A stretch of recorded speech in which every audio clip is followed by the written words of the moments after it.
आणि आता घेणार आहोत गावखेड्यातील महत्त्वाच्या त्याचबरोबर राजकीय बातम्यांचा वेगवान आढावा 36 जिल्हे 50 बातम्यांमधून।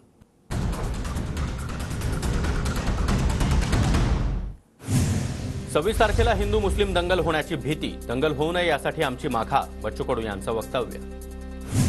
आज होणाऱ्या सभेची ऐनवेळेला आमची परवानगी नाकारली, गृहमंत्र्यांनीच कायदा मोडला, सभेची परवानगी नाकारल्यानंतर बच्चू कडूंचा थेट अमित शहांवर निशाणा। हनुमान जयंतीला हजारो रुपये देतो असं सांगून लोकांना जमवलं, रॅलीला या 1000 रुपये देतो, राणा यांच्याकडून जाहिरात, भाजपची संस्कृती रवी राणांनी बिघडवली, बच्चू कडूंचा गंभीर आरोप।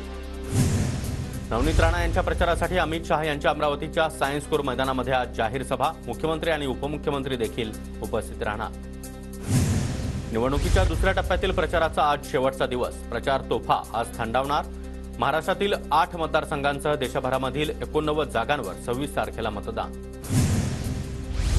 शरद पवारांच्या आज माढा आणि धाराशिवमध्ये जाहीर सभा, धैर्यशील मोहिते पाटलांच्या प्रचारासाठी मोडणीम या ठिकाणी, तर ओमराजे निंबाळकर यांच्या प्रचारासाठी तुळजापूरमध्ये पवारांची सभा होणार। राहुल गांधी यांच्या आज महाराष्ट्रामध्ये 2 जाहीर सभा, बळवंत वानखेडे यांच्या प्रचारासाठी परतवाडा या ठिकाणी सकाळी 11 वाजता सभेचं आयोजन, तर प्रणिती शिंदे यांच्या प्रचारासाठी दुपारी 3 वाजता राहुल गांधींची सोलापुरात सभा होणार।